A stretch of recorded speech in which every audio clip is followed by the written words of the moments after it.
It was such a great conversation with Tyler. He's my brother. Tyler Ervin was with us.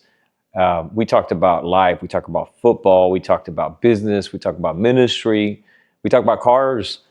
We talked about a little bit of everything. And it was such a great conversation. It was great dialogue. And I hope you really enjoyed it. Thank you for being part of our family. But you know what? I noticed something. I noticed that we got a lot of eyes that are watching us, but no one is subscribing. So I'm going to ask you, it doesn't hurt anything. If you could like, and if you can comment, let us know who you are, where you are. And if you could please, can you subscribe? It's free. It doesn't hurt. It's going to help us out with the algorithm. And we want you to be part of our family so we can grow. We got so much more in store for you guys in the future. I would really appreciate it. So I will see you on the other side. Grounded HTX.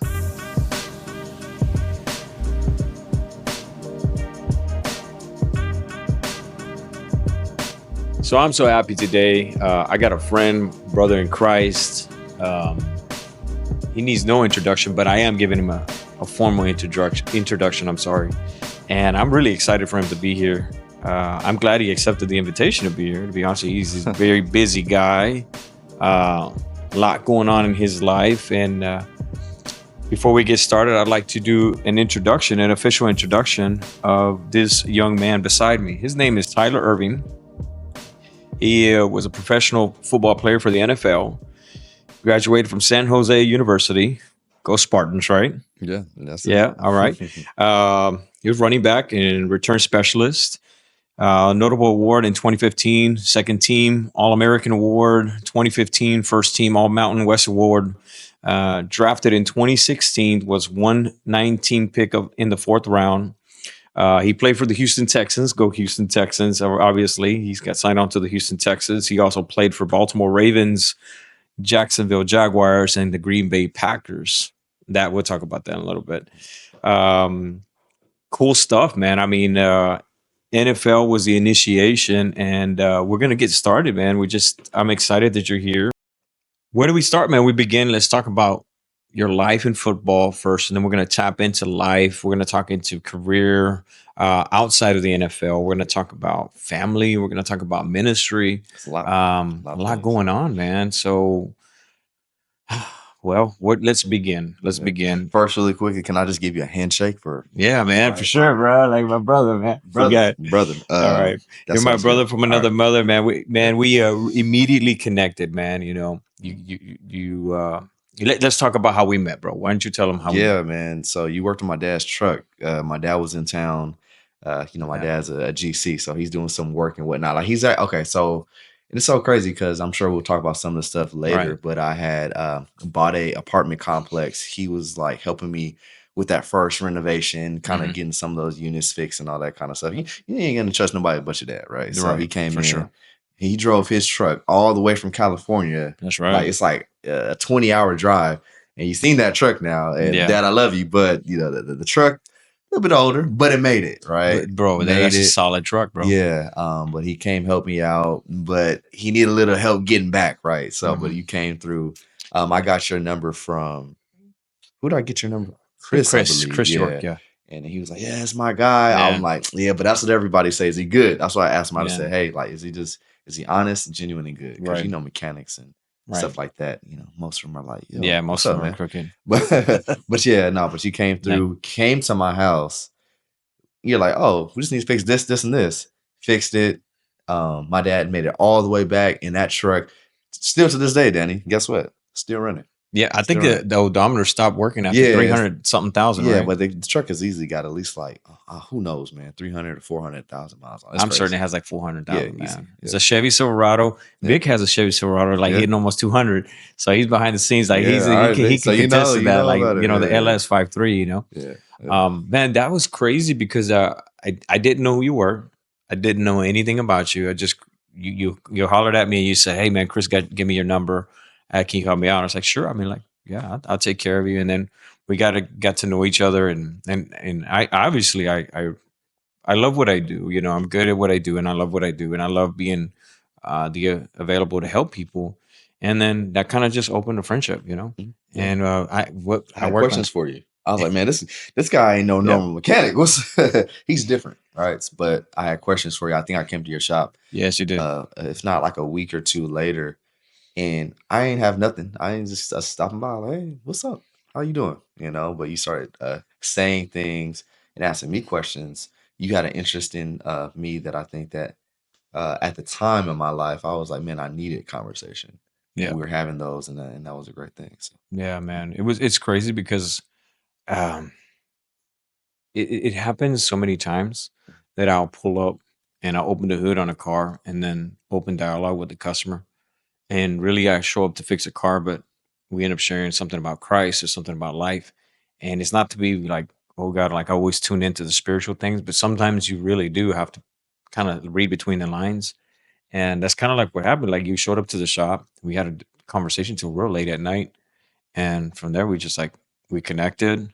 I worked on multiple cars for you and including really nice exotic ones. But it wasn't just about that. It was just like, I didn't know what you were going through. And I was just there to listen and I was there to fix your vehicles. And to me, I felt honored because that's what I do. I fix broken things for a living. And I in the spiritual side of things, I thank God that He allows me to do things like to just be a part of what God's doing in the spiritual side of things to can basically fix people's hearts and people's lives. yeah. So yeah, what were you going through, man, at that time? Do you want to talk about that? Yeah, man, it's just because at that time, uh, you know, I'm in the stage in my career, I was playing ball and stuff like that, but football becomes a little less about like, oh, this is my goal. Like, let me keep going hard to, get there but now I'm there now for a while. And so it's kind of like, okay, I'm starting to get that little soft voice in the back of my head. And we'll probably expound on this a little bit more of like, hey, well, maybe there's more or something else, which I'm currently thinking about, but I didn't know what or where or why or how, any of those questions. And so, but at the time, but I knew I had something I was just like, man, it's that, but also other things in my life that I was just like, I'm seeking, but I'm not getting no answers at the time. So that's kind of where I was. So here you are, like you're from San Jose. You go to SoCal. This is what we were dying. I mean, we talk about this, dude. This is crazy. You've played football for how long, brother? Yeah, no, I was talking with somebody a few months ago. They were asking me like, hey, like, are you still looking to play ball? And I was like, no, I finished in the end of 2021. So yeah, I fully shifted into, a whole other aspect of my life season, which we'll talk about. But yeah, man, I've played every year from the age of I want to say 7 to 27 years old. Exactly. That's 20 years, man. So 20 years. And I took it like a job very early on. It wasn't just like, just like fun play. It was like, hey, I was really trying to be serious about it. This is crazy, man. Yeah. So here you are in growing up in the valley, in the San Fernando Valley, right? San Jose, not quite. So San Bernardino, right? San Bernardino, so that's right. I'm sorry. The dirty Dino for those that, okay. don't know. But yeah, so you but I spent my whole, childhood in San Bernardino. But yeah, when I was 17, I did go up to the Bay Area. The Bay Area. Okay, so here you were growing up in Cali. You're playing ball every summer. Pads, helmet. It's hot there too now. It's hot. Yeah. Not as hot as Texas, but it's hot. Yeah. And here you are playing ball since you're little, and you took it like business, man. You took it like you stepping on business. Like, this is my life. This is my future. And you stuck with it. You go to college, and you stick with it to where, like, I'm going to get signed. I'm going to get signed by the NFL. I'm going to get signed. You took it so serious. Your parents took the sacrifice. Everybody took risk, and you kept going. And tell me a little bit about how that feels, man. Well, to be honest, bro, if I'm being fully honest, I didn't necessarily have that mindset like, oh, I'm going to get signed to play in the NFL. For me, it was always kind of like that, hey, it'll be nice. Oh. I didn't even realize that was even going to be a route for me till like the back half of my senior year in college, to be honest. Wow. Like my junior year, it's just been like, oh, like, hey, this sport is something I care about playing. So for me, I think what the sport of football had brought out of me that I loved and enjoyed so much was me spending my time on something and seeing results. I got very much not addicted, but like I got very used to seeing, hey, if I do X, Y, and Z, I get this X, Y, and Z outcome. Yeah, that's true. And it's a great feeling because I can just keep doing it over and over and over. And I don't need anybody else for this to happen. It's all just based upon what I do. This is good. And then so I enjoyed that, you know, and to this day I enjoy it. But that's what football really did for me. And then the aspect of like, oh snap, you may actually be good enough because my whole life, I mean, Danny, look at me. I'm 5'10" on a good day with the right shoes, and But maybe you fast, bro. 185 pounds. I saw your But numbers, even bro. as You a kid, fast. even as a kid, it was always like, oh, I used to hate when people used to call me little man. I'm sure I've told you Dude. this. Like, but I've always been like the smaller guy that everybody's kind of like, yeah, he might be okay. Like, it seems like he might be able to do a little something. And then for me, I'm always like, okay, you guys can feel that way. Mhm. I know what I'm doing on my end. Right. I'm just gonna go and always try to play and do the best of what I know how to do. But didn't that Yeah. catapult you to push you even harder? Oh yeah, for sure. Because Easy. you didn't want anybody little bro you, man. Yeah, ain't nobody gonna little bro me. Like I've always have a character of saying, "Hey, I'm gonna rise above with any barrier that any man could put on me." Is that something that you learned from like your parents? Is that my like from the dad? church? Man, my dad is my mom and my dad for sure, but my dad, he's such a person of there is nothing that you can do. Mhm. If you feel like you want to do it, there's nothing in the way. You just gotta believe in yourself. Mhm. And so, a lot of that I did carry with me. I got it from a young age, and he imparted that on me. So That's powerful, man. That's powerful. Your dad's like incredible, man. I met your dad before I met you. yeah, me too. Yeah, that's so cool. And he's such a cool dude, man. Yeah. He's a great man. I got a tremendous respect for him. And yeah, he's they don't make him like that no more, bro. No, I mean, same thing with your dad, man. Yeah, I like still that. see him doing his thing. I and know, I'm just man. They don't like, quit, man. every time I go up to him, I was like, "Hey, what's going on?" I call him Big Daddy, right? Because he's a Yeah. real, the Yeah, real he's Daddy, he's the big OG. OG, right? Yeah, he's a real OG on my And dad. he's always just like, man, he's like, I'm good. Like, Yeah. I'm still doing what I'm doing. So Yeah, they call you they call you my like hijo, mijo, Yeah. mijo, everything. So here you are, like, you get accepted. Like, well, I mean, you're in college. Let's talk about college real quick. So the experience, playing ball as a Spartan. Tell me, like, the passion that initiated, which we're going to dive into a little bit later. But you were cutting people's hair. You were a barber, bro. Like, yeah.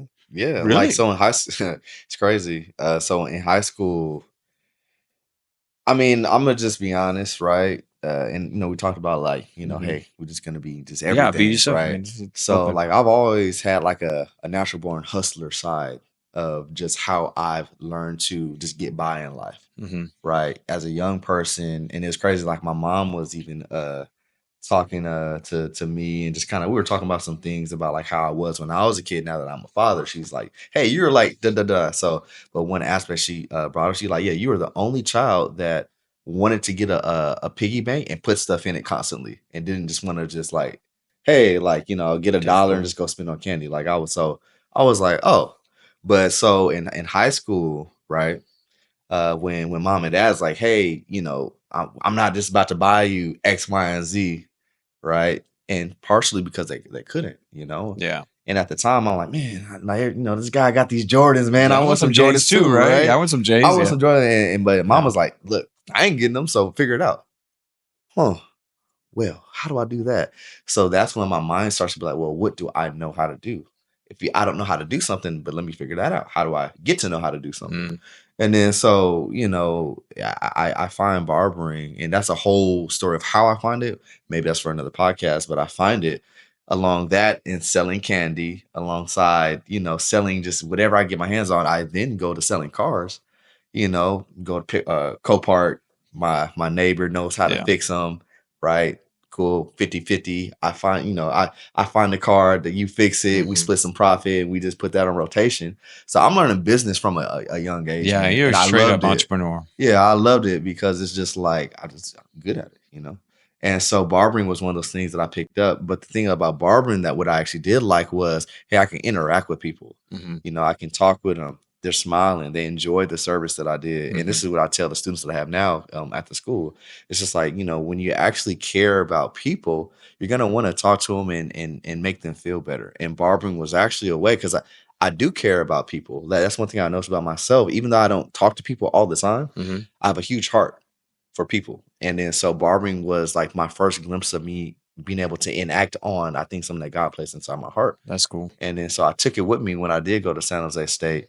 And yeah, it was a lot of fun. I got a chance to cut a lot of my teammates, and But you were enjoyed straight it. hustling, Yeah. dude. I mean, I guess you were doing it. Oh, You weren't. yeah. I don't think you were doing it for free for your teammates. I mean, Nah, like because well, in high school, yeah. At that point, I'm doing like in the bathroom. It's crazy. I'll tell you this story. dude, you So chopping it up in the bathroom, yo, bro? so it's like That's how like in high crazy. school you got like 5 to 7 minutes to get to your next period. Like That's Vic, you probably crazy. remember this, right? And it's just like, all right. I'm like, all right, cool. I'm talking to one of my teammates. I'm Yeah. like, look, meet me in the bathroom over on this side of campus. I got 3 minutes to do this taper. 3 minutes. Because I gotta, and we got cords. I gotta whip the cords out. I gotta, do all this stuff, and I gotta make it on this side of campus. So like 3 minutes, I gotta get this taper done. So that taught me how to operate at a high level with some speed. Like, all right, let's get this done. Now the first couple time we did it, it ain't come out great. But, and I was probably late. They were asking me like, "Why are you late to class?" Oh, nothing. I was just, I'm just late. But I was actually trying to figure out how to cut hair. Like, Wow. But yeah, in high So school, what? Let's say, for instance, like at those times we were cutting hair, even in college. Like, what did you charge for like a chop? I mean, probably like at that time, like $15. Then stepped it up to 20. I think like by the time I got to my senior year, I was at a comfortable like, and this is like 2014, 15, probably like 25, $30. That's still good, man. Yeah, for a college guy. For a college But guy, but it's but good. you do some quick math. So quick math, you got 50 teammates, and So you you're chop charging. everybody. Yeah, and on base, you're and not everybody, but But a mostly, good yeah. amount. Then even the news came and interviewed me and stuff like that. Really? Yeah. But cool. you got $25 a haircut, 50 teammates, and at the time, everybody wants to go to the party Friday, Saturday, and some Sundays. Lord, hey, but I wasn't. I wasn't always like going out and doing all that stuff. But I was the guy that came and seen before they did all that stuff. So I was like, hey, we can do Yeah, this I need a fresh business. cut. I'll get you fresh. Yeah, get Right. fresh. And then sometimes I like after like, but sometimes I was just so Yeah. tired. I'm just like, man, I've been cutting from after class. Like, so because the way the structure would work, we had our meetings in the morning for football, like we're workout, meeting, and then after that, like, class, and then up until like probably like 3 or 4, and then from 4 to some nights it'd be like, all right, from 4 to 11, I'm just cutting hair all day. So I've been up from 6, and then like it's more than a 12-hour day. And then I'm cutting to 11, and then they're like, "Oh, like come out with us." I'm like, "Yo, I'm dog tired." And we got a game coming up on Saturday. Like, no, y'all go ahead and have y'all fun. But I'm glad. So I actually thank my entrepreneurial efforts, because if I wasn't this way, I probably would have been a part of that crew of guys that always wanted to go out, have fun, do the drinking, partying. Not saying that I didn't do some of that stuff. I did, but nowhere near as much as I would have if I didn't have barbering. If that makes sense. Yeah, those are the guys that didn't make it to like no practice. offense. Yeah, but no those are the problem. guys, Like they didn't 6 put enough a.m. time in. practice, Yeah. hit the field, they're like, dragging, or they're like hungover or All that puking. matters. Yeah. It matters. It's college years, Have some fun, but I didn't go too crazy. Yeah. So there you are, like, so tell me, like, how did it feel? Like, obviously you get selected, you get picked in a draft, and the first team that picks you up is Houston, right? Mhm. You get picked up to Houston. Can you share a little bit of the experience with Houston Texans? Yeah, man. So I'll show you that story. So so when you do very well in college, they have like bowls, right? So bowl games. So I did very well in the bowl game. I had like this like ESPN moment, which probably people can look it up, whatever. It's like we're playing, it was like Georgia State, but I had like this punt return that was like 80 yards long, and I made like the whole team miss.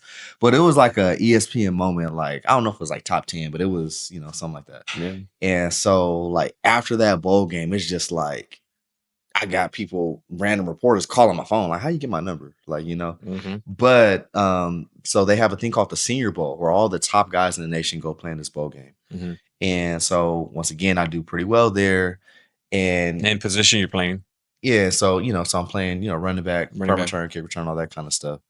And I show like such a diverse skill set. So after some conversations, I'm hearing from my agent, they're like, man, like the way that you performed, and kind of what I'm hearing, because the agents always talk to the teams and the representatives and all that kind of stuff, like, hey, like second round, you're looking to be second round because in that draft class, I was like top 2 in terms of, so I was like in top 5 for running backs, but then also top 2 for just special team skill set. Yeah, absolutely. You know, so if you mix that together, I'm like, you know, top 3 of like just this whole thing of running back Yeah. and returner, right? Yeah, I saw your stats. I know. Yeah, Yeah, you were but good. so I'm like, you know, I'm just like, oh, all right, yeah, I might be doing a little something. Yeah. You know, my head start. No, I've never been a conceited person whatsoever. But at that moment in time, I'm like, oh dang, it becomes real for me. Like, oh Yeah. snap, I actually am gonna make it. Like it was before, like, oh maybe, but I'm just like, oh yeah, I'm going to leave now. You know. And so what happens is, you know, draft day comes around, and if you know, there's several different days to the draft. So like, there's the first day with the first Right. rounders and stuff like that. I know I'm not going to be on the first day, but I'm like, oh, I'm here. I'm supposed to be second round. So I'm like, boom, I'm going to be second day. So we throw a party. I have all my friends and family come over and It's all this crazy. stuff. Right. And then, so I'm not going to heart like I'm not gonna lie, like my heart was like, all right, cool. Second day comes along. I'm like, okay, within the first like, you know, hour, I should be getting a phone call like, hey, you've been selected. The hour goes by, crickets, nobody calling. I'm like, okay, get a little nervous, a little sweat, you know. I'm just like, dang, all my family's here and stuff like that. Mm. The food's getting cold too. It's just like, yo, what's going on? Nobody's calling. But basically, the whole day goes past, and I didn't get selected. So because they do the second and the third round on the second day, Yeah. so I'm just like, oh man, maybe I'm not gonna make it. Dang. So I went from like being on like Mount Everest Yeah. high of like, oh yeah, like I'm the guy, like Yeah. I'm Crushing. really about to like go out and just, you know, be the man for whatever team that gets me in the second round. Cause my heart, like that seed got planted in my mind of like, because I had never seen myself accomplishing something that high and that noteworthy. For me at the time, it's like, dang, the first 2 rounds in the NFL draft, like that's crazy. Yeah. And so that seed got planted. And then when that didn't happen, I'm like, oh man. And so I think we'll talk about, I had this whole thing about being a farmer and understanding like Yeah. these different aspects Yeah. later. Definitely want But to talk about that. so when I got drafted in the 4th round, it was like, okay, that next day came. And then I was like, you know, that in the first 3 picks or whatever. So like, oh, okay, I am gonna make it. Like, so it was a sigh of relief. But then it was like, okay, Texans, where's Funny. that at? That's Houston. I knew where Houston was at, but I'm thinking like, dang, it's about to be like cows and horses, Come on, like country. man. I Come didn't know on. Houston was a You didn't know city. no, but you Cali boy, man. Yeah, So yeah, you're yeah, like, yeah, yeah. yeah. But it's cool though because my brother, he had actually moved here about 3 or 4 years prior to that. So I'm like, and I had my brother, we have a big age gap. So he's 12 years older than me. So I'm like, oh, I finally get a chance in adulthood to be actually able to like hang and live by my brother, you know, because, you know, he moved away from home, you know, and I'm still like a kid. Mhm. And then so I'm like, oh, it's gonna be super dope. We get to spend time together. But this is actually me coming into adulthood because I was 20 years old at the time. Like Wow. I can't eat like I'm 20 years old going through this process getting drafted. And you know, when somebody hands you a check of like this amount, I'm like, Yeah. whoa, what's going on here? Yeah. And then my mind just shifts. Everything just changes in my life. And Yeah. but what happens to me, I start to put way more pressure on myself, Okay. if that makes sense. Okay. You know? So I mean, how man, I'm a tech, Houstonian, right? So I'm a Yeah. Texans fan. I love Green Bay as well. Yeah. But how was it like working and playing and doing life alongside with DeAndre Hopkins and Andre Johnson, JJ Watt? Like how was it? How was the locker room, Yeah. culture, man? Yeah. Well, I think so. Like my first introductory to the Texans was, from what I remember, they were on Hard Knocks the year before I got drafted. Yeah, they were. Yeah, I So remember that. like I'm thinking like, oh snap, the way that NFL is about to be is like how Hard Knocks is. Not knowing that they kind of play some things up for the show, but I'm Yeah, just for like, sure. so one thing I'll never forget, you know, Brian Cushing, but Yeah, like there was that moment where he just like kills one of the running backs. I was like, oh snap, it's about to be like that for me every day. These Brian guys have been Cushing. Yeah. playing for 8-10 years, but they're like, these are not just, you know, Joe Schmo. These are guys. Like they're Mhm. guys, you know, they've been doing this, you know, and it's gonna be like my first time going against guys like this. So I'm just like,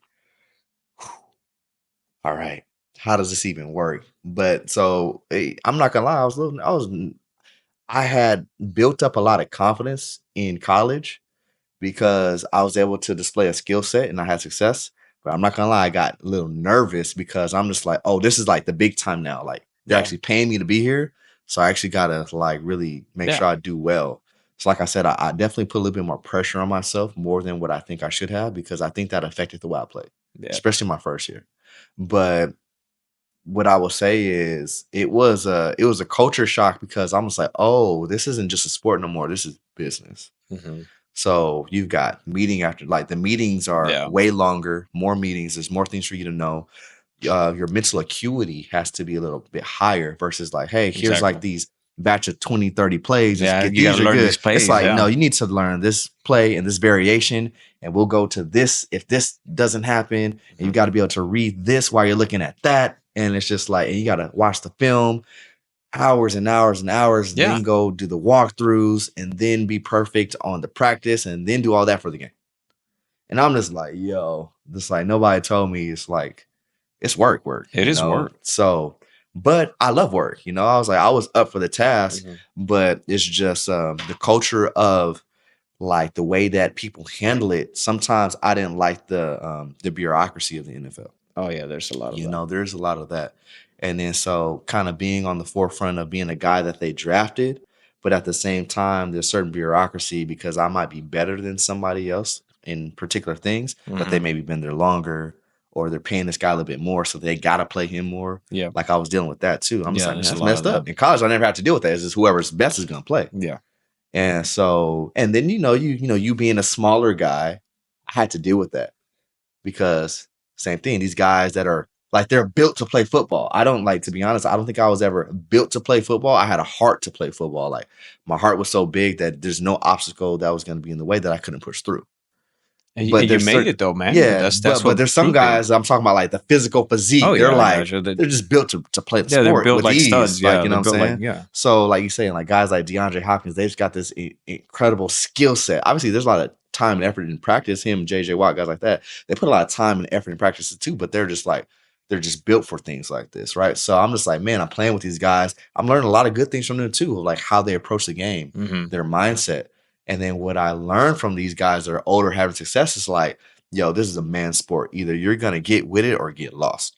Yeah, for sure. So you got to get with it. Yeah, you're going to get eaten, man. And then you move on to like other teams, right? I do have to stop and pause. I've asked you this once before because I'm like a big Aaron Rodgers fan. How is it working with Aaron Rodgers? Super dope, man. He's a methodical person, very smart. He speaks when he needs to. Other times he's a very observant, a watchful person. I love the way that he does approach the game because he's like, hey, on the field, we are going for excellence. There's nothing short of excellence, but there's grace. Like it's so dope to see him be like that. And he doesn't have an expectation for other people that he doesn't put on himself. Yeah. And vice versa. I've been around coaches or even other players where they'll have certain expectations of you. But for them, they'll be like, oh, but it's cool for me to kind of have this mess up here and there or not have to work hard in these areas. But it's because of who I am. I've done the hard work already, so to speak. But Aaron Rodgers, like, nah, like if I'm going to have the expectation for my teammates to go and work extremely hard, for him to be playing as long as what he did. Yeah. And he's still playing, I believe, he worked very, very hard. And I'm like, man, I respect that. And so, but he's a pretty cool dude, man. It's cold up there, isn't it? You're Cali boy being in it. Understatement. Yeah. That stadium is cold. Negative degree weather. And it's crazy. It's just like, I'm just like, how do you guys here, you wake up, and I'm not even talking about the players. I'm just talking about just people in Green Bay. I'm just like, I went to get something to eat, and I'm just like, yo, I have on 3 jackets right now, and I see this guy walk outside in a shirt, like a t-shirt and shorts. Oh my god! I'm like, it's 7 degrees outside, crazy, and he's just chilling, and he's drinking his beer. Like, I'm just like, is something wrong with you? He's like, no. We're tropical. He's born there, and so but you learn to get used to it because guess what? If you want to make a life there and you want to say, hey, it's like this is where I'm going to get used to it. Get used to the elements, right? But it ain't easy though. The process of playing in that is not easy at all. That's crazy, man. So you go to Green Bay, you did Jacksonville. Like out of all the, tell me what it feels like, man. And we'll talk about that, but what does it feel like when they give you the news? It's like, okay, bro, Yeah. you got to go, Yeah. or We're we're making dropping. You're this getting picked move, up and somewhere. yeah, They got to make this trade. Yeah. Here you are established. You bought a house here in Houston, Mhm. and then you got life going on. You got things going on. You know. Yeah, And I'm then all of already a like sudden you trying to get start pulled. businesses here and Yeah, you stuff like start that. businesses Yeah. and you're an entrepreneur. You're getting things done here in Houston. You're getting rooted in Houston. And they're like, sorry, bro, you got to go. Mhm. How's that feel when you get that call? Yeah, I mean, so I'll speak mainly to, and I've shared this stuff personally with some people, like my family and friends and stuff like that, but I'll share it with you here today. So the first time, or where I had to like uproot, basically, so I start building a foundation, spreading that foundation out to make it stronger, but it's like, nope, time to take this somewhere else. And so the Texans actually was the first time, obviously, they drafted me after about I played there 3 years, and then so towards the end of that season, they're like, hey, like, and there's a story under why things happen, which that story I'll leave for another day. It had to do with like, just me voicing my opinion on the way that I'm being coached that probably didn't like what I had to say, but it's me being honest because it's just like same thing, that expectation, but they're not having these same expectations for themselves as coaches. And then so but anyways, It's okay. so I don't work for the organization. yeah, I know, you can yeah. snitch on anything you want, man. Oh yeah, because like then at this point, I don't care. Like, I don't care what anybody No, has to say, I don't right? care. Yeah, You don't care. I and don't care. they got new coaches there anyway. Yeah, for sure, man. But it's just like, yeah, I had a coach where he's trying to do things and say things to me that has to be done in this certain way. But I'm like, hey, like, I'm having success doing it this way, so I'll do it your way, sure. But if it doesn't go how you want it to go, and I start having success in my way, I'm gonna lean into that because I'm the person here playing. I'm guessing it was Kubiak, right? No, it was after Kubiak. Okay. This is the special teams coach that we had special at the time, teams. I got my you. third year. Anyways, no point. I'm not even going to say his name. No, there's no no worries. point. No, that's but cool. with that being said, I know who it is, but don't worry about it. yeah. It's okay. But with that, so that exchange happened, stuff like that. So like the next week, they're like, all right. So I'm like, all right, cool. It's crazy, right? Yeah, bro. It's that fast too. That fast. And what did they uproot you, and where'd you go? Yeah. Where'd you go? So after that, I go to Baltimore. But so the feeling was, I'll talk about the feeling. I'll talk about the mental standpoint, and I'll talk about, well, it's actually an answered prayer, because during that time, I'm like, and like I'm not enjoying playing football because of how I'm being coached. How a mixture of how I'm playing is not as good as how I'd like to be playing. Mhm. Like I said, the pressure, actually, me feeling like I'm a pillar for my family, stuff like that, all these different things. And now me even being a young man at the time, because now I'm still only maybe like 22, 23. So I'm still a young man. So, and all this stuff kind of coming in, and even me finding identity, all these things, right? Yeah. And discerning the difference between what my identity is, not a sport, but trying to figure out what that is, purpose, all that stuff. And then so that happens in the midst of while I'm going through all these things. And I'm not gonna lie, it hurt, because I was like, man, I had felt that I'm supposed to be here because this team that drafted me. But me being a naive young man didn't know that there's a season to everything. That's and good. Just because this team is done with doesn't mean that there's not opportunity with another team. Okay. And I actually, when I went to Baltimore, I actually started to, the answer prayer was I started to fall in love with football again. Even though I started out on practice squad, I fell in love with the sport again.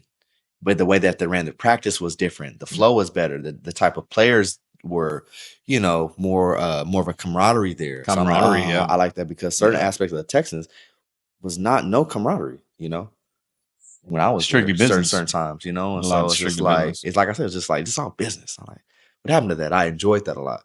So so it did hurt, but it was a teaching moment that I wouldn't want to happen any other way, because it taught me of, hey, wherever something is taken away, there's opportunity for new growth, right? And then so, for example, I cleared out a whole bunch of shoes that I had in my closet like a month ago. A whole bunch of shoes I don't even wear. Like probably like 40, 50 pair of shoes. And the reason why I did that, because I remember the time, hey, when I cleared this stuff out, I could make room for, guess what, more space, better mental clarity, right? I could walk around. We got room for games and activities in here. Like, Step Brothers is a movie I love. But like, we got all this extra room for activities and stuff. Like in my closet, but that's You build a fort. that's a philosophical way of looking at, like, hey, your life is meant for capacity. Sometimes you fill your capacity up. That's good. Sometimes you got to release some capacity. This is true. And even if it's something that you think means a whole lot or you think might be your purpose, sometimes you move and shake that around to create new purpose, new dreams, new aspirations, new stuff. And I experienced that for the first time in my adulthood. And I didn't understand at the time, but I look back at it and I'm like, oh man, I'm glad that it happened that way, because it lead me to playing better. And then I go to other teams where and if you want to look at it from a financial standpoint, I make even more money than what I was going to make over there at that team. And so, but then I meet more people. I get a better spiritual revelation in a different place because I'm in a different mental state. Right. And then like the way that they did their chapel over at this other team, especially when I went to like Jacksonville, even like the way that they did their chapel and stuff like that. And they actually had somebody on site throughout the week, like checking in with guys. And I was connecting with them all the time, talking about God and stuff like that. They didn't do that with the Texans. That's so crazy. You figure you would, man. We're in the Bible Belt. Yeah, but they didn't do it nowhere as much. That's right. Crazy. And so it's just like, and I just think about all this stuff, and I think I'm having these conflictions because it's like, dang, on the day it's supposed to be the Sabbath, and me being a young man, a Christian, and I'm just like, and we're playing on Sunday. I'm working on Sunday, and all my mind is going through all this stuff and the stress and this and it's like on Sunday, it's supposed to be our day of rest. And so the older I got, I started to deal with that. I'm like, man, I wish I had my Sundays back. I got them back now, and I love it. But it's just like, so, all of that I went through with that exchange of being uprooted from one team to another. So it's a long-winded answer, but I think I love to give the context because for me, it means a whole lot on how I approach life now. Is whenever there's some type of shakeup in your life, you ain't got to worry about the reason why or even how you feel in the moment. To say, hold on, God's got something for you, but you got to have discernment to look on what's happening new, and it's going to be happening in a moment where you feel like maybe the lowest even, but it's a beautiful process because you start to grow from there. But but the thing is that the growth can be positive or it can be negative depending on your outlook. So my thing it's all about based on perspective. That perspective is very important because if you're like, oh, woe is me, man, why did this happen? Oh man, I messed my chance up, and you start to get down on yourself because the enemy is gonna try to feed that in. Like Pastor was saying in church today, it's like, the enemy's gonna try to be like, hey, like, you see, I told you. Yeah. I told you messed up. Yeah. And it wasn't because I felt like I messed up. Oh, I wasn't good enough. Yeah. Sure, maybe for them, but not for me personally. There's two different things. Good enough for a team and good enough for yourself. Oh, come on. That's facts. And that's good. You're never supposed to do anything truthfully only for somebody else. You do things for yourself. And when you do things for yourself, the people around you are the beneficiary of that, even in a relationship, even in a marriage, like you have to build yourself up to be the best person you can be. And like I said, the people that are around you get to enjoy that if you're working on yourself. Would you consider that being significance, purpose? Yeah. That's a bit of significance. I think sometimes, especially for men, we're always attaching significance and purpose to the things that we're physically doing because we're feeling like, hey, I was meant to do stuff with my hands and use my mind and create. Yes, that's part of what God made us to do. But the significance he places inside of you of just saying, okay, hey, and even purpose is to the aspect of saying, I think everybody's wanting to know who they are. It's a evolution that's constantly happening. Who you are is constantly happening. Right. And you can walk in the purpose better the more that you are discerning the moments when you're low. Amen. And when you're walking up out of that or growing up out of that, you can either craft or God in yourself because it's you and God working together, or he's unveiling to you the more that you're willing to push through all that uncomfortableness to walk you in your purpose more and more and in that alignment. But if you don't have that clarity of mind to be able to do that, then you'll miss it. And because I've seen a lot of people miss it and they'll just kind of get down on themselves and then they'll never step into that purpose of what God has for them, So. But you see, let's elaborate on that. So your purpose at one time in a season was like, okay, I'm going to play ball and I'm going to do the best for my fulfillment. Yeah. And then whenever it comes to a point, when did you realize that you were done with football? Yeah. Altogether. Well, yeah. So I thought football was a thing because like I said, I enjoyed it because I got to work hard and get results off of my efforts. So I love that feeling. But then I felt like after a bit of time, I felt like I had an obligation to my parents. and my family, because they've done so much sacrifice for me. And like I said, I have a huge heart.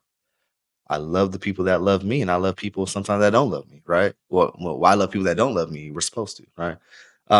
But so I felt an obligation. And then so as I'm playing and I'm like, I'm not playing as good as I wish I could, I felt like I'm letting them down. Now I've had this conversation with my parents. They're like, look, you don't have to do anything for us. The fact that I have done, like, I'm glad to say that I have been able to do a lot of stuff for them. Since I got into play ball and stuff like that. Yeah. But they're like, yeah, you're not obligated to do anything. But I've always felt like that. But to answer your question, though, the moment where I'm just like, you know what, I think God has something more for me is when I felt that I have a lot to say, and I felt like I don't have an outlet to do it here in this industry. Because when I did that, I got, they kicked me to the curb. You got chastised for it. Yeah, I got right? so stuff like that. But even that, I think I was so captivated. Not just distraction is a form of distraction and stress. I was so stressed out that like these things I have inside of me, things that I'm passionate about, like we'll talk about. I'm super passionate about finance and trying to educate yourself, because it's something that we all have to encounter, whether we want to or not. Yeah. So like there's things that I'm passionate about that I'm like, man, but I don't know how to talk about it with people and stuff like that. I can't really do it here. Mhm. And I'm not feeling like I'm not playing all that great, but I go to other teams, so I get the love for football again. But I'm experiencing some injury and stuff like that too, which that does happen in the sport. So let's do you get the stats? Do we have the stats? What is the stats of like a football player, professional football players at 7 years, I think right now? Is between 7 years, like minimal, like with injury and stuff like that. I mean, there's guys that play forever, like Tom Brady's. Yeah, like no, he's the like stat is like, what's the average length of football career? No, it's 2.5 years, not 7. Two and Yeah, sure. 2.5 years. Yeah, 2.5. I read a stat that was like almost 7. I guess that's not accurate. No. From the actual physical data that I'm able to collect with my eyes and experience, not no Wikipedia or whatever Google search. Yeah, it's 2.5 years, bro. Like I've seen people in the locker room and out. Let's back up real quick. Hold on. And you would probably answer this. What percentage is that these young guys that do this all their life and they're just waiting to get a call? Like young men that playing ball, whether it's basketball, baseball, football, and they're just waiting to make it to the big leagues, right? What is the percentages, bro? Yeah. But I was really good. I was just like him. Well, nothing like him. Your heart was in it, though, My right? heart was in it. I loved it. I thought I was going to play college ball. It looked like I was going to play college ball. And right before I get in a really big accident, and essentially like completely shifts my trajectory. Yeah. I got like in a life-altering accident. Fortunately, I survived, but I was like on the road. But I don't think I would have ever made it professional like him. I was a mid-level player that might have played second string in college. I wasn't on the road to pro, but it is crazy. But I do have a few buddies that made it, right? That made it to professional, but literally, like you said, they washed on the shore and they were washed away. None of my friends made it anywhere near even a 2, 3, 4 year career, especially a 7-year career. I mean, that's amazing, dude. That's amazing. And I ain't played 7. I did 6. I was able to do 6, and it's so crazy. So I think it's a thing as men, right? Yeah. And I definitely had it. We create these arbitrary numbers and figures in our head. For some reason, I was like, oh man. Like, just because I think I heard it said one time, like I think like Deion Sanders or like, it's like, oh, I got to do 10 years. If I do anything less than 10 years, like it's not significant. I felt like that at the time. It's weird. Really? I don't know why. It's and crazy. Me knowing the stat, like most dudes only that's really pushing yourself, man. Yeah. But so even through injury, you're pushing yourself. It's like I got this number, right? 10 years, but I'm like, but I look back, I'm like, why was I doing that? That's crazy. What? Like if it is so, I think so. Still going back to answer your original question, when what's that? I'm feeling like I'm going through all these things mentally and all this kind of stuff. I'm just like, man, and God started pulling me, right? I just started getting these little confirmations. I started praying about, like, Lord, is there anything else that am I good at, or things that you maybe want me to maybe focus on? And the answer was yes. I got injured, in Green Bay, and I was playing very well and stuff like that. but I got injured and stuff like that. So I had a little bit more downtime. When you're injured, you spend a lot of time in the training room. I ain't like being into that too much, but I want to make good use of my time. So all this extra downtime, one thing, Danny, and you probably know, I love to learn. And that's one thing I suggest to everybody. I teach students, every day now. And I tell them all the time, you guys have to always be a continuous learner. It doesn't matter what it is. I don't care if you want to be a janitor, just learn, how to be the best janitor for on sure, this man. earth, whatever. But so I got a lot of time to sit with myself and actually sit down and learn a lot of topics that I didn't have the time to do for. But then I fell in love with these topics. Like I said, about the self-finance and stuff like that. We'll talk during about that in time. just shortly. But you know what Pastor says? Pastor says, Pastor, we're under the same spiritual covering. My pastor says that the moment you stop learning, you're dying. Yeah, you're regressing. Yeah. I think most adults. Yeah. I can I be a little unfiltered? I think most adults, they stop learning when they get into adulthood for real. Like, maybe like in the 20, like when they see like 26, 27, they've had their job for about 4 or 5 years or whatever. Maybe they have some kids and stuff like that. They don't seek to get any new revelation and things that actually are relevant to their life and mattering outside, like things that they maybe should know, probably because they're tired or maybe they're distracted by this other stuff, like these current events. But it's like the will to want to learn, because typically you've gone through that whole schooling system where you just learn. Then you go through the job, we got to learn how to do this job right. But then you're like, finally, you get that little breath, and then a lot of people like turn those receptors off in their brain where they don't want to learn. I want to share something about that. So here you are, you take that moment and you find yourself in a position where you're like, okay, I got to I guess not rediscover yourself, but kind of reposition yourself. And I think that's when I met you. I think you were going through that. Yeah, you were going through that because you were in between teams. I didn't know. I'm just working on your cars. I work on your dad's car, and then I'm working on your cars. And then next thing you know, we built this friendship. And for some reason, bro, I just felt like you were so humble and such a good guy that I was just like, yeah, let me listen. And here's the deal: like, those that are out there would understand that when people come into like success and big money, and they're seeing your face every Sunday being played on a broad scale, like just it's incredible, right? There's always going to be people that are going to like cling to you like flies. Oh yeah, for sure. Oh man, I got this business idea. I got this. I got that. They always call the b-boy money. Like go after the ball players. I got this venture capital investment. What do you think about this? We just open a restaurant. I mean, because you got the money, right? And there's always people that approach you. So, and then the people would like want to hang out with you because like, oh man, we're hanging out, we're popping bottles, we're hitting the club, we're doing this, all that. I mean, that stuff happened to me. That wasn't really you, but the thing was like, my approach to you as a man of God and as a friend, I was just like, I'm never going to be that person, man.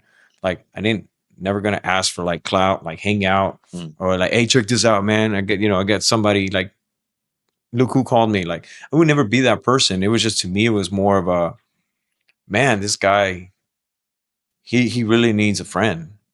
And I felt like we needed to talk about it. And it's not even about me, but my wife and I, we leaned in, and I remember at this time, your current wife, and she was your girlfriend, and we had dinner together. And it was a God moment, man. We had dinner. We spoke for a few hours. We shared tears and excitement and laughter, and it was a repositioning of what God was doing in your life. And I just remember that I was on staff at the church, our church, and I invited you to church, man, that next Sunday. Yeah. Like that, we went out to dinner on Friday, and I think we took you to church on, if I'm not mistaken, it was Friday. We went to church on Sunday. It was a God moment. It was a beautiful thing. And ever since then, I introduced you to the church, and everybody welcomed you. And I didn't even know if you were attending church. I didn't know if you had a home church. Yeah. But at the time I did too, but it was kind of like same thing, that season shift where it's just like, man, I'm not getting nothing from here anymore, whatever the case may be. And you know what's crazy is that you're still a member of the church.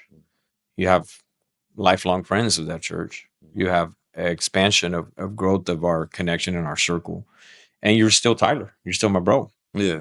Oh, and then we are moving on to the next thing. And I remember you're like, bro, you call me up. I'll never forget it. You call me up. And I'm going to share this because this is heartfelt for me. Because I felt honored, man. for you to reach out to me. And I'm a little older than you, but not that much older than you. You know what I'm saying? But you shared it. It's like, hey man, let's go have brunch, man. Let's go have lunch. I got something I gotta run by you. And then we sit down and we talk. And this is like a couple years into it, and you're like, yo, I have this dream. I have this vision. I'm thinking about doing this. And you were, you're in real estate, you're an investor, you're an entrepreneur, but your passion is barbering. And I remember we sat down at the restaurant in the Heights, and you should kind of like told me about it. And I said, what are you waiting on? Let's do it. What are you doing? Go for it. Open your barber academy. Open your barber school. And I said to myself, not because I had the answer, but because I just felt so excited, man, that you would share that with me. And here you are, the shift from ball. Yeah, you got other business ventures and all that kind of stuff, and you're in finance. But here's your passion, man. What did you do when you were in high school? What did you do when you were in college? What passion came back to you? But not only that, the academy, the Barber Life Academy, we're going to share their information down below, all his handles, everything, so you can get connected. Here you are starting this Barber Academy from the ground up, and the boys come together. I remember we even prayed over it. We came there. We came out in support. And it's a successful business, successful academy, because you're teaching these kids, and I'm going to say this, not being disrespectful, young men and women. And older, like, because like, Yeah, I'd be that's what I'm surprised, saying. like we have like, there's quite a bit of our students that are actually like older, like, 40, 50, like some older people too now. So People get offended if you call them old. I know, It's right? like, My right? bad, No, my but bad. I'm in my 40s, almost 50s, but well, I'll say older than 20.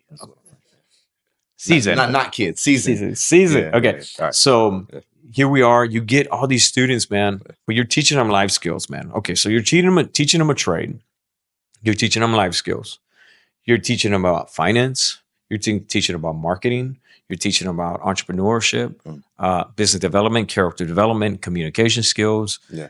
Dude, you're going above and beyond, and just, hey, this is how you cut somebody's hair. Yeah. And it impressed me so much. My son went to your academy. He did. He finished too. Yeah, he finished too. So I'm excited to see the growth and the expansion. Can you elaborate a little bit? Why did you feel that it was necessary for you to do that? Yeah, man. So when I finished playing 2021, I went through a season of my life where it's just like, man, Lord, like, I know you told me you wanted me to go about and doing something, but I ain't got no clue what, at the time. And so really it's just, I have these other things that I'm doing. Like I said, now, mind you, I still have to, cause I say I'm cutting off my income source 100%. So boom. So that means I got to go back to hey, what do I know how to do? What's my skill set? So I know how to start the business and stuff. So I do some exotic car rental, some Airbnbs, all this kind of stuff. Right. So those are providing.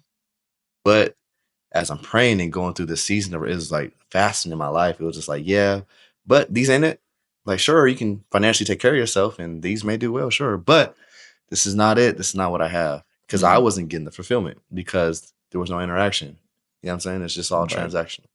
So I'm just like, well, what the heck? Like, so it's just, I remember praying. And then after maybe about like a good 2-3 months of silence, when I say silence, like pure silence, I'm like, God, come on. You can you basically said, leave this thing I've been doing for 20 years. And he's going to go silent on me for this long? Like, come on, I thought we was talking. That's crazy, man. But he was like, yeah. But same thing, I look back. Silence is necessary so you can hear. That's because true. you will not listen sometimes unless you are in dark silence. And people don't like being in full silence. Hold on. See how we get uncomfortable for things being silent too long? Come on. But when you actually are silent long enough, you can actually really open up your ears and pay attention. And then so now I'm starting to see different signs that I wasn't seeing before. And then these signs are confirming to me, hey, go back to things from the beginning. Things that you got fulfillment of, things where you were getting traction with people. Because this is about people from the beginning, and that was barbering. So I'm just like, oh, well, let me just go open up a barber shop. I started off on that line of thinking, but there's something inside of me where it's just like, but barbershop kind of, it's just like, hey, you know, rent some chairs out. It's a business, right? Cool. Yeah. But It's it's not so much about people. Mm-hmm. And then shout out to Dave Diggs. He was a little bit of a mentor of mine when I was in college. He owned a local barbershop in San Jose. Called Barber's Inc. Y'all, if y'all are in San Jose, California, y'all want a good haircut. Dope. So he, you know, I remember we were talking. I was kind of sharing, like, maybe I want to just do like a couple barber shops and stuff like that. He's like, oh yeah, well, thought about like a barber school. I was like, no, not really. And I ain't thinking nothing about it. But then maybe 2 weeks later, I'm like, oh well, this might be an opportunity for me to, oh yeah, like school is more of a longer term thing versus just like, hey, let me rent a chair to a barber. He might be there for a few months and then move on or whatever. Or it's like you're not mentoring, you're just kind of like around these people, you know, that you were just hired. And so I'm just like, well, barber school, I would be able to kind of craft it to be something that I would want it to be. So I seen that it was one of my first opportunities to craft and create something of value that I can now give to other people. Okay. Yeah, I saw it on your, like, you know, your vision. It was so good. And it can be all authentic of how I wanted it to be. Right now, I went and got good counsel. Say, hey, now I want this to be ran the right way. I want God to be a part of this. I want people to see God when they come here.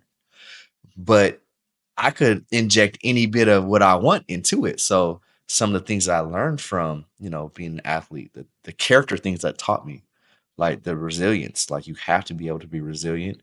And you are your biggest opposition, nobody else. So if you can get over yourself in certain aspects, how you can build yourself up, how you can have positive talk to yourself, that inner talk, like all these things I learned with sports, I could craft it in the curriculum. And even though we're supposed to be talking about barbering, I can kind of put some of this other stuff in there. So yeah, I know you sprinkle some spiritual things and some so biblical things in there too. Snap. But It's because good. but also what God revealed to me, and this is even maybe for the future, which I still think I haven't gotten there yet, but who knows, I'm praying that, you know, this might be the case, because what I realize, what I really think that God has purpose for my life is actually to create just a full school. Not just, maybe barbering was like the beginning, The introduction, right? But it's like to be like a whole school with certain pillars that God has revealed to me are very important. So what's that? Math, communicate, like a lot of stuff that you talked about. Math, like you'll be surprised, a lot of people don't know basic math. Like people don't know ratios. Yeah, man. Like, you know, just, hey, no offense, but it's just like, so math, communication, that was a communications major. So general entrepreneurship, I think everybody needs to at least touch it in their life at some point. That's true. Because we can maybe talk about, you know, what happens for the people that have to work a 9 to 5 for somebody else. It's crazy. And like retirement, like, you know, you probably got family or friends nobody they're trying to teaches go you through that that in school, retirement, or how to structure yourself or position yourself for that. People find like, oh snap, I still got to work after 60 years of working somewhere, and they're stuck. They didn't have a plan about how to handle that before. That's Nobody true, taught them. That's true. So there's these things like how to handle your taxes, like all this stuff. Like, you know, I got a whole list on my phone. I'll show it to you later. But it's like 8 different areas that I think any young person, like from the age of like, and I think I have a heart for people in between the age of like probably like 15 and 21. I think those parts of my life was like, man, like, you know, I think that's when you're the most like open to so many things, where you can go one way or go the other way. Right. You know, and that's a very pivotal point in your Right. life for like a lot of people. Yeah. So if they can get some things imparted on them during that time, it can be very helpful. So those are those high school years and like beginning of college years. So like I have this curriculum that I through the years I'm still working on, but like I want to be able to have a whole school that I'm talking about. I'm gonna be able to pay for the whole, like my vision is I'm gonna pay for the whole campus. You know, if I can get funding from places, great. But it's like, I was like, maybe there's somebody out there willing to do that with us. But I was like, but the Lord is like, look, Tyler, I might be able to bless you enough to where you can just pay for it all, right? Which I'm, you know, on track to be able to do stuff like that, you know, because that's been my dream, and the reason why I'm so passionate about it, because it's never been about me. I'm like, hey, look at me, what I'm doing, and stuff like that. All of this stuff has always been for like, hey, how can I like help other people get some beneficial revelation? And I know this is facts that you speak, because I know you personally, and that's not who you are. You've always been a person that will always give, always, what can I do for others?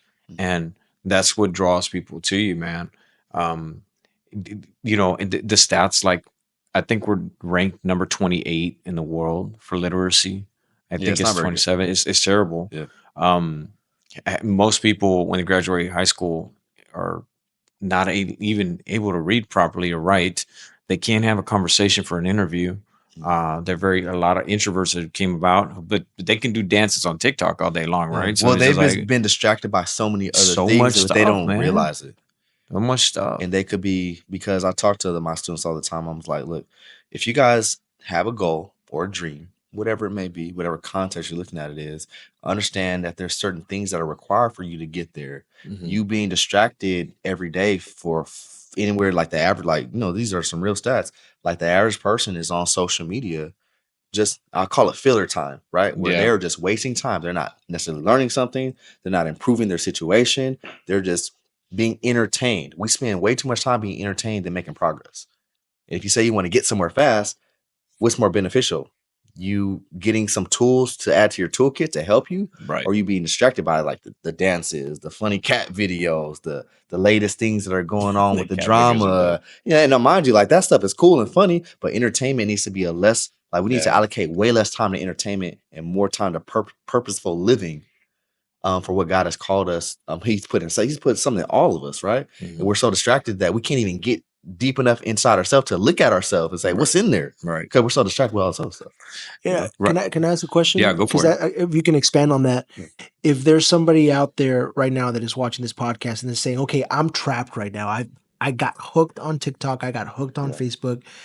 What steps would you recommend that person in that demographic to do to be able to get out of that? I have a whole class on this. So one of the first sessions that every student goes through is, I call it the routine class. The first thing I would suggest to people that are feeling like they're stuck, it doesn't matter where they're stuck on, whatever part of their life, if it's like too much consumption of social media, is you need to establish a routine. And this is something I got from when I played football, and I learned from guys like Aaron Rodgers, J.J. Watt. These guys, and their routine was meticulous.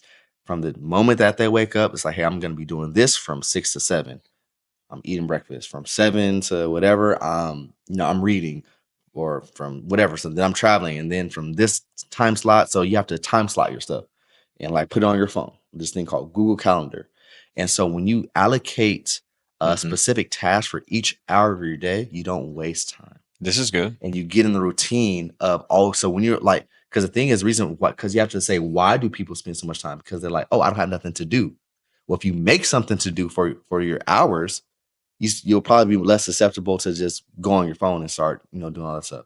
So that's the first thing. Create a really good routine, and it's going to be a challenge at first to stick with it. But if you see yourself going somewhere, you got to have it in you to be like, man, like I want to be to where I'd like to go so much that nothing's going to get in the way of this. Like it means that much to me. So when it's hard, I'm going to still try to stick with it. Now, you're not going to be perfect, but that's the best part about the God that we serve.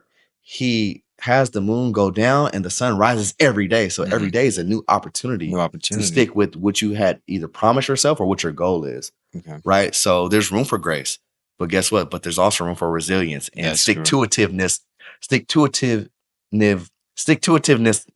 It's a word that my dad created that I'm trying to say. That's all right. Like it's just you're trying. It's stick-to-itiveness. I think I'm saying it right. Where it's just like it's hard to stick with anything, no matter the challenge. Thicker thing, right? Matter. You know what I'm saying? And so, just like how all these other things of distraction exist, you can lean into like your masculine manhood to say like, hey, I'm gonna get this done. Yeah, that's true. Right? And then so these are things that are beneficial for your life.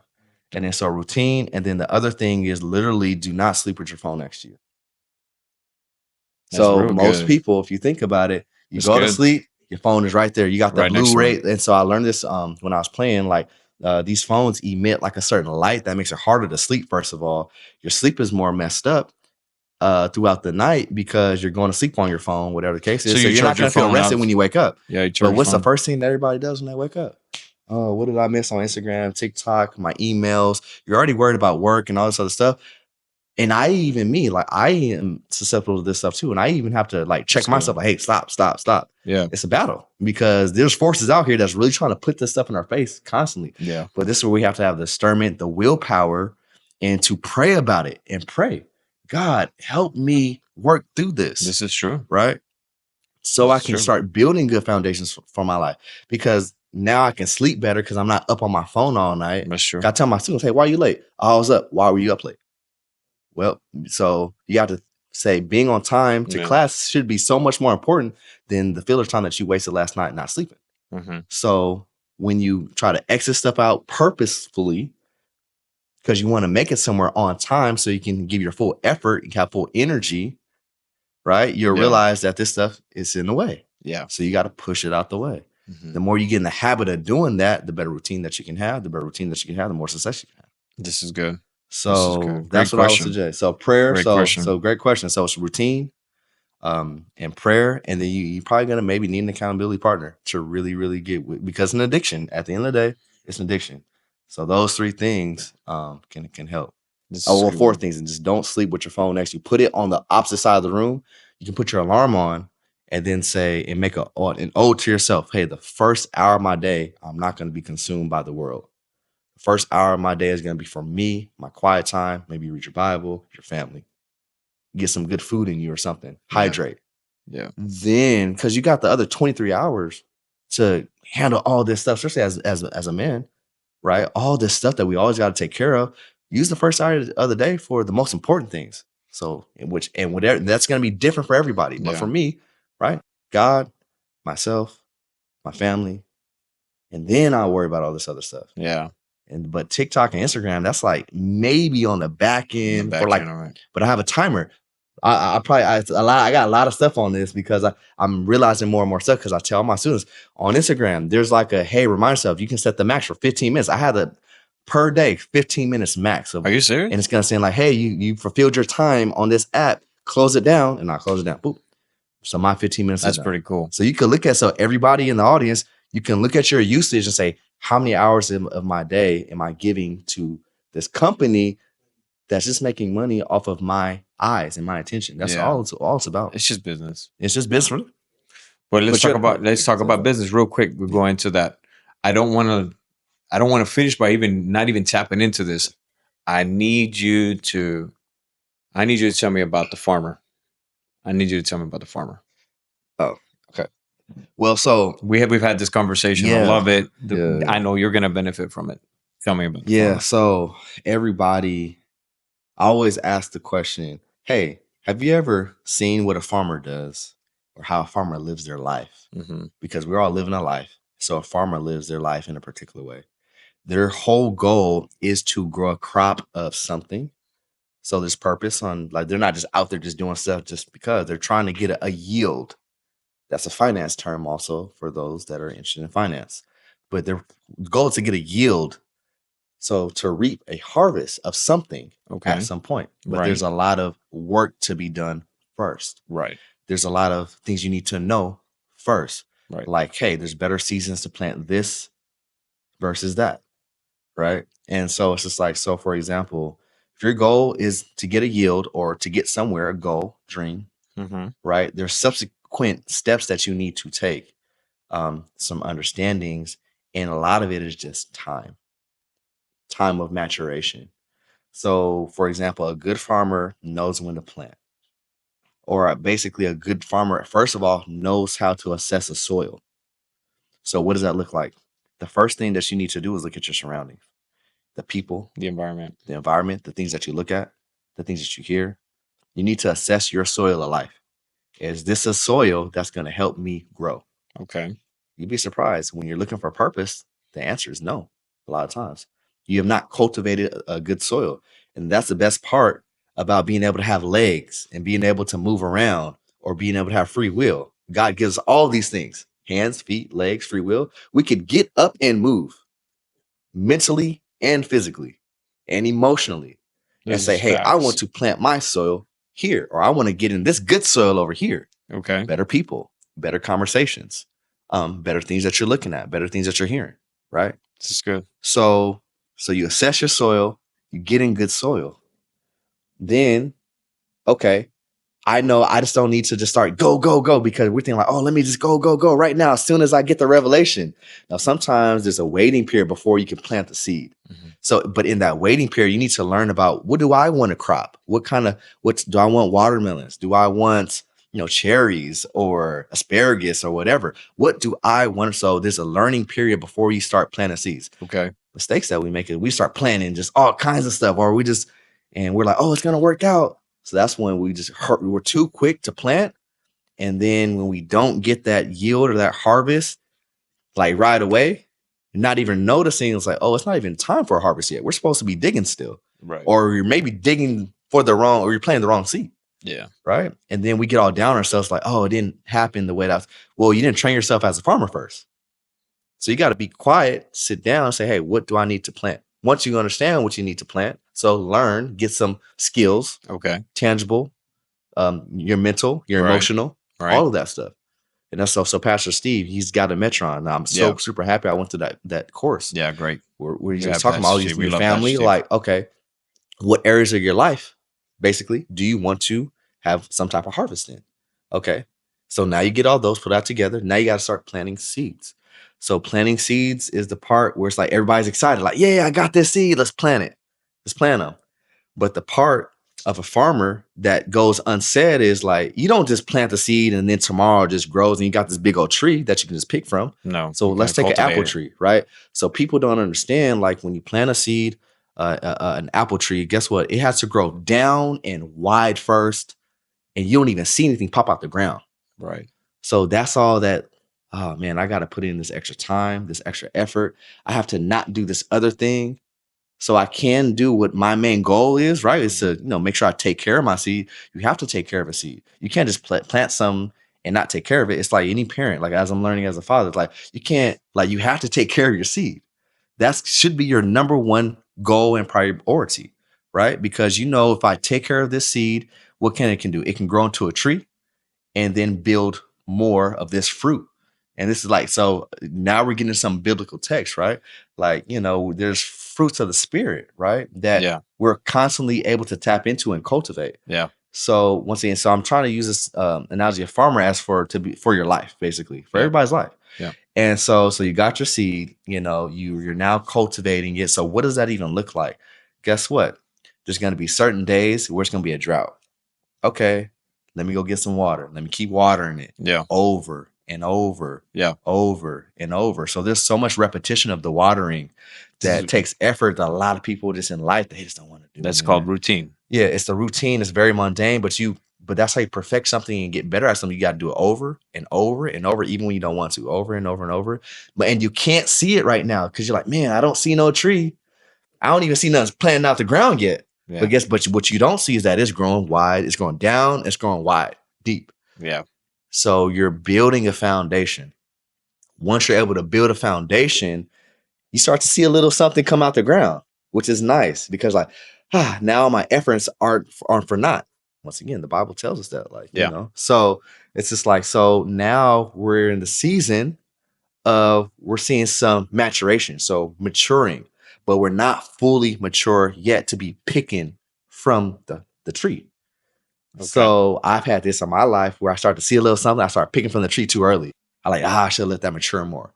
It could have been greater. I could have had a better yield from it, but I picked from the tree too early. Mm-hmm. So it's like cutting a stump off before it had a chance to grow. Yeah. In life, that happens. We get some momentum, and it's like, dang, the stump I'm a stump now.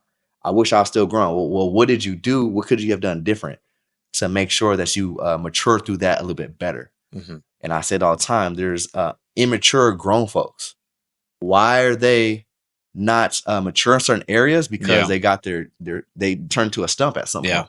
They didn't allow themselves to mature through the process, and they stopped paying attention to what they should have been paying attention to, watering an area of their life. This is good. Paying attention, making it important. Mm-hmm. And so now you start to cultivate it. You're seeing some stuff come up, and now so let's use apple tree. Maybe you see 1 or 2 apples. It's like a little baby tree, maybe like 5 feet.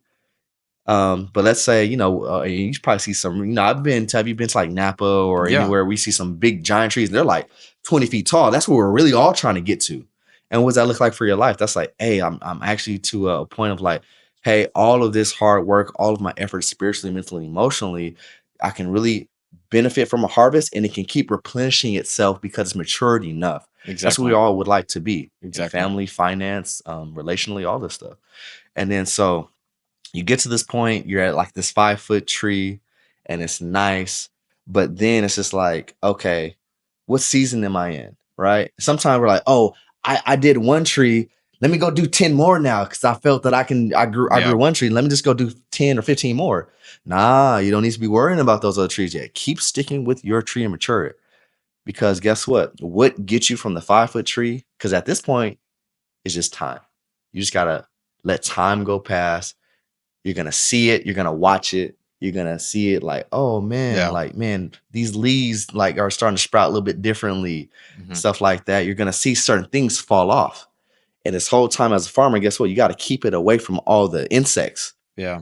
Right. You have to prune it. You have to cultivate and you have to prune it and cultivate it. God prunes us and cultivate it. We got to take that on and be willing to take it because it's a benefit to us because it can allow us to grow higher. Exactly. And after you prune it, guess what? It grows faster. If you actually look into it, like the metaphysical aspects of the tree, like it has the opportunity and capacity to get larger faster. Yeah. But you have to prune it because if you don't, you'll plateau. Mm-hmm. So once again, people plateau in life all the time and wondering why. I just can't keep, going towards where my dream was. You plateau because you didn't prune yourself. Yeah. Or you allow somebody else to prune you. And you don't want anybody to prune you, like somebody that, like you, Pastor Dan, you come to me a couple times and I'm like, oh, you're right. I got to think about that. I got to maybe go about that a little differently. And I appreciate that because you helped in my pruning process, for example. And then so you got to have people around you, like we said, the soil, right? People around you to allow that pruning process to happen. Yeah. And so, but ultimately, once you allow time to go through, time is your best friend. Yeah. And I say the same thing for anybody because people think investing is just a financial term. No, you're investing into yourself every single day. You're either growing or you're regressing. This is true. There is no difference, right? And then so the whole point of investing is to grow and get a yield later that you can benefit from, and not just you, but maybe your family, and those that you care about, right? And then so this big old apple tree that hopefully we're growing and we're cultivating, we're keeping away the flies and the ants and all the insects, and then we're watering it constantly. But then at some point in that season of like, hey, the sun is actually out, and there's a lot of apples on this tree finally. I can go ahead and pick one. But let me taste it. Let me bite it. It's sweet. It feels good. Beautiful. That's God. Yeah. And guess what? The biggest thing is not, oh, I got a whole bunch of apples. The biggest thing was you learn how to cultivate an apple tree. The skill set of doing that was the biggest benefit because guess what? Now you can do that over and over again and nobody can take that. I could hand you an apple right now and then take it away from you. But I can't take away your skill set to learn how to make your own apple tree. That's facts. So a farmer is something that we should all look to seek to be in whatever area of your life. That's so deep because that goes in every area of your life. It doesn't matter. It doesn't matter. Yeah. Jesus says in the scriptures, he says, you are the branches and I'm the vine, but I've made you to bear fruit and much fruit. But he prunes so that we would be able to give fruit. And he actually goes even deeper because the red letter scriptures will teach it where he says, like, if you don't bear fruit, I will cut you off and I will throw you in the fire. And why would he choose the fire, man? That thing's like very harsh. It's almost like violent. But because he expects this from us. And the design for us to actually have the harvest to be able to be the best we can be while we have it, the time that we have here, Because I don't want to cut you off because I don't think, because we are made in his image, right? Right. He is all knowing, all omnipotent, like he's everything. And we're in his image. We are meant to be strong. We are meant to be producers, right? We are meant to creativity, man. Creativity. We are meant to be so much. But the way that life goes, sometimes we get beat down. Yeah. Sometimes we lose that vigor to want to be who God's called us to be. Yeah, 100%. But he's confirmed to us in the scripture. Yeah. Like we're meant to take a lot, but we got to be pruned. Yeah. But he's meant for us to like just keep pursuing him. And by doing that, we are then turned to be really, really fulfilled people on this earth. Like life doesn't have, as a Christian, life doesn't have to be like, oh man, life is so hard, but I got Jesus. Like, no, life can be very fulfilling. It's going to take some effort. Yeah. Right. But he's built us to be that way. Yeah. to be able to take it, because he's never going to give us something that we can't take. Yeah. Because he's above it all. And so we got him. So what should we ever fear? Fear is false evidence appearing real. I remember the first time I heard that. A lot of people live in a fearful mindset. It's false evidence appearing real. It ain't real. What is real is what God's promised us. That I can't say. So as long as I know that, there's nothing that God puts in me that I need to be like, oh man, I get so down about. You can have a moment, but you can't live in fear. Yeah. You have to just keep pressing through. But it's like having these revelations, but you got to read the word. You got to get around good people to be able to have this to help you cultivate your tree. You know? That's so good, man. Man, we're gonna take into a closure for this, but we're gonna bring Tyler back, guys. Look, here's the thing: Tyler's successful in business and life, and I know some people, play ball and do things, and they make great money, and then next thing you know, they put all their eggs in one basket, and whenever things happen, they get hurt. They're like, you never hear from them, and they're on top, and then they're extremely on the bottom. And this is not a judgment call, but I will say this publicly, that Tyler has been one of the best people that I could see that has been able to really cultivate what he had, and investment, and grow, and become a successful entrepreneur, and become a businessman. And he has the receipts. That's the cool thing about it. He has the receipts. So the next time you come back, I want you to definitely talk about financial strategies, growth, people that want to get out of debt, everything that you're invested in, even the cryptocurrency, real estate, everything that you've got, all these streams of income. And you see yourself, you're a simple guy, but because this is something you had to learn the hard way. And this is something that you had to pretty much discipline yourself to say, nah, you're a dad now, man. I mean, you're married, you're a dad now. So now you're even thinking even further, right? So you're like, okay, my 5 streams of income now have to become 10 streams of income, because I'm thinking now of my next generation. Because you're thinking that scripture is saying, like, leave an inheritance to my children and my children's children. So I know the way you think, bro. So I say this to the people that are out there, that I'm excited to see what God's going to take you next, and all your business ventures, and even all the other things of the knowledge that you share with the young people. Even the school thing, it's phenomenal, man. Yeah. We're going to be praying for that list with you guys. I spent some time on it. Yeah. So I can't wait, man. I can't wait to see what's next, man. So the last thing that I want you to share for the people that are watching, man, somebody's like, hope, like everything is falling apart for them, whether it was a job, a marriage. Let's talk about in the athletic world, 0.2% of anybody that goes through high school will ever get signed to a big, It's almost impossible. It's like winning the lottery, right?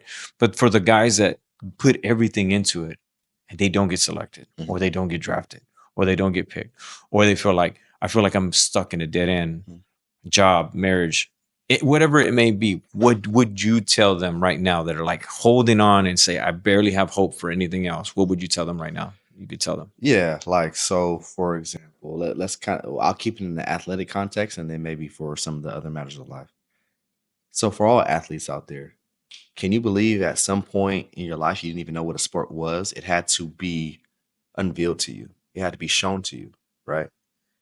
And then you took a liking to it. There's a gazillion things on this earth. Right. Sports is just one thing. You'll be surprised if you open your eyes, because you have put a lot of effort, time, energy, sacrifice into something. It's just like your heart gets attached. There's, you can get attached to anything, a lot of times with your heart. It's a mending process to maybe look and say, like, maybe I can't actually do the actions of doing this, as long as I wanted to, but just ask God to reveal to you of the a gazillion other things that there is here on this earth to show you, hey, what is something that you can, create a new dream for, a new passion for, a new sense of camaraderie, whatever it may be that you're searching for, because it's out there. Trust me, it's out there. And you take a liking to that, and you build a routine. So build a routine in regards to starting to cultivate that in your life, and you'll be surprised. It doesn't take long, but you'll be surprised on where God may lead you with that. Now, for people that, let's say, it's not in the athletic context, where they're just going through something very hard, which we all go through, And that's the thing that's going to continue to happen, as we get older, all the way to the day that we, pass on and go to the Lord. We're going to go through challenge. And so you notice I changed the word now. Yeah. Hard, distraught. These are words that I actually try not to use so much. Mm-hmm. Challenge, because guess what? To any challenge, you can overcome a challenge. Right. And then so once again, understand the God that we serve. He's bigger than the moment that you're looking at right now. He really is. So lean into him and the strength that he provides, the grace that he gives. There's nothing that you did that he can't, like, that's what repentance is for. Like, you can repent and he keeps no account. He's the only person, like, there's no human that's gonna be like that. Like, you do something wrong to a human, like, nah, man, I remember you did that to me. Yeah. Right. And then they're gonna feel a certain way. God is the only thing that's like, you know what, whatever you did, guess what? I'm still here for you. So not only will I accept you, but come a little closer, I can guide you too. So just let loose and just let him.